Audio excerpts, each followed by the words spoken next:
नमस्कार, स्वागत है आपका। मेरा नाम है विपिन बेबाक। मेरे साथ मेरे सहयोगी शादाब रिजवी। धन्यवाद साहब।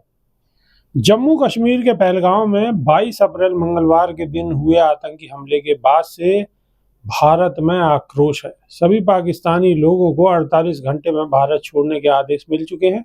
इसके साथ ही पाकिस्तानी नागरिकों के वीजा रद्द किए गए हैं। इस फैसले के बाद अब सीमा हैदर का बयान सामने आया है। सीमा हैदर ने सरकार के इस फैसले पर बयान देते हुए कहा है कि मैं पाकिस्तान की बेटी पहले थी, लेकिन अब मैं भारत की बहू हूं। पाकिस्तान वापस भेजे जाने के डर से सीमा हैदर ने कहा है कि पहलगांव हमले के बाद से उन्हें डर है कि कहीं बाकी पाकिस्तानी नागरिकों की तरह उन्हें भी भारत से निकाल न दिया जाए। भारत ने सभी पाकिस्तानी वीजा रद्द कर दिए हैं। इसके साथ ही 48 घंटे के अंदर भारत छोड़ने को भी कह दिया गया है। पाकिस्तान के खिलाफ अपनाए गए इस फैसले के बाद सीमा हैदर ने सोशल मीडिया पर एक वीडियो शेयर करते हुए कहा है कि मैं पाकिस्तान नहीं जाना चाहती हूं। मैं भारत के प्रधानमंत्री नरेंद्र मोदी और यूपी के मुख्यमंत्री योगी आदित्यनाथ से अपील करती हूं कि मुझे भारत में ही रहने दिया जाए। आपको बता दें, सीमा हैदर साल 2023 में तब खबरों में सामने आई थी जब उसने पाकिस्तान छोड़ अपने भारतीय प्रेमी सचिन से शादी कर ली थी। सीमा पहले से ही शादीशुदा थी, लेकिन अपने प्रेमी सचिन के लिए 4 बच्चों के साथ नेपाल के रास्ते भारत में अवैध रूप से घुस आई थी।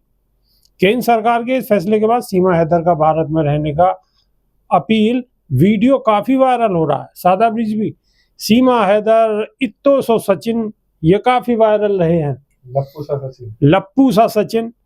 तो अब सीमा हैदर के लिए भी परेशानी बढ़ने वाली है। हालांकि उनके लिए परेशानी नहीं बढ़नी चाहिए, क्योंकि उन्हें एक धर्म विशेष का काफी सहयोग मिलता रहा है। क्या कहेंगे? उन्हें तो राष्ट्रीय भावी घोषित कर दिया गया है, तो उन्हें कहाँ दिक्कत होनी चाहिए।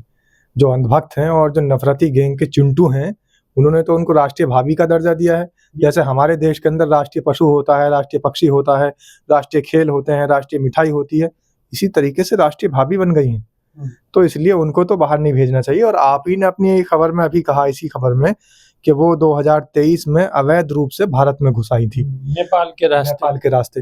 तो जो भारत के अंदर अवैध रूप से घुस आया हो, तो उस घुसपैठिए को अभी तक नहीं जाने दिया गया, तो अब क्या जाने देंगे। अभी तक उनके ऊपर कोई कार्रवाई नहीं हुई, तो अब क्या कार्रवाई होगी।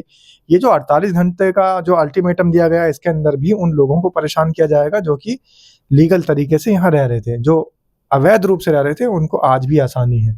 जैसे सीमा हैदर का आपने नाम दिया, राष्ट्रीय भाभी का, तो इसी तरीके के लोग यहाँ पर घुसपैठिया बन के रहते हैं और बाद में पता लगता है कि कोई बड़ी जो घटना थी उसके अंदर ये संलिप्त पाए गए। तो अभी सरकार बिल्कुल लप्पू सा सचिन वाली रील में ही मस्त है।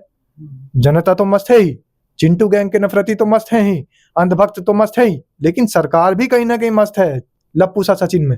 क्योंकि अगर लप्पू सा सचिन में मस्त ना होती सरकार, तो अब तक सीमा हैदर को उसके वापस देश भेज दिया जाता, उसके वतन भेज दिया जाता। लेकिन उसको राष्ट्रीय भौजाई, राष्ट्रीय भाभी घोषित करने के बाद अवैध रूप से भारत के अंदर रखना, इससे बड़ा शर्मनाक क्या हो सकता है और इससे बड़ी सुरक्षा में चूक क्या हो सकती है।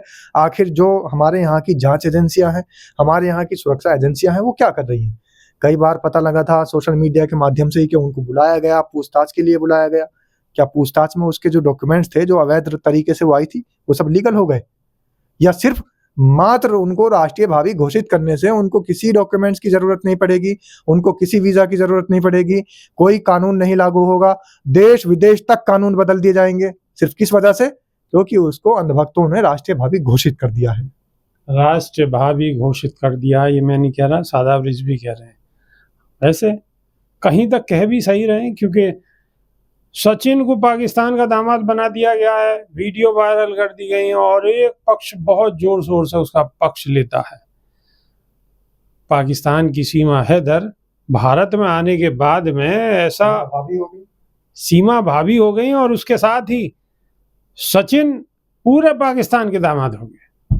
अब सीमा हैदर सरकार के इस नए आदेश के बाद वापस जाती है या नहीं जाती, ये देखने वाली बात होगी। तो अभी के लिए सिर्फ इतना ही। नई वीडियो में फिर रूबरू होंगे। बहुत बहुत शुक्रिया। नमस्कार। धन्यवाद साहब।